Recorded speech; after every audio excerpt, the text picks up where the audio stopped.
कंधमाल जिला पारंपरिक लोक कलाकार महासंघ कंधमाल तरफ कलाकार मानक विकासमूलक दाबी एवं समाज कल्याण दाबी पूरण पाई पारंपरिक लोक कलाकार महासंघर सभापति श्री कृष्णचंद्र दिगाल नेतृत्व में मुख्यमंत्री को भेटी महासंघर विभिन्न दाबी को अभियोग करागला।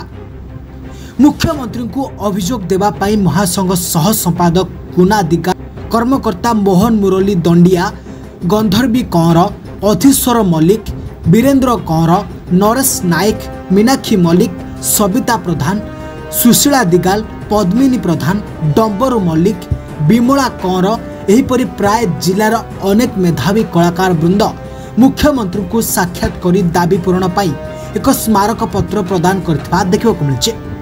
विभिन्न कलाकार संघर दलर मुख्य माने एथिरे जोग देथिले।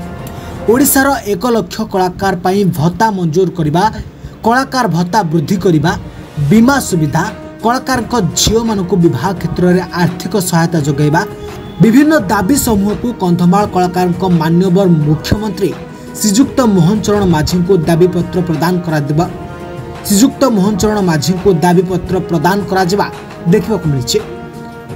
आज अभियोग शुणाणी कार्यक्रम में 5000 ऊर्ध्व लोक मुख्यमंत्री को गुहारी करिथबा जणा पड़छि। मो ना कृष्णचंद्र दिगाल, पारंपरिक लोक कलाकार महासंघ कंधमाल सभापति।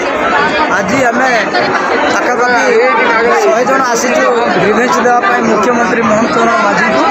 आम मुख्य उद्देश्य होची कलाकार मानक स्वार्थ सुरक्षा दाबी ने विभिन्न प्रकार दाबी पूर्ण करवा, विशेषकर 1 लाख कलाकार भत्ता मंजूर करवा, कलाकार भत्ता को वृद्धि करवा, कलाकार झील मान आर्थिक क्षेत्र में विवाह क्षेत्र आर्थिक सहायता करवा, प्रत्येक ब्लॉक रे हेडक्वार्टर में संस्कृति भवन निर्माण करवा, आउ प्रति कलाकार पिला पाठ पढ़ार सुविधा देवा।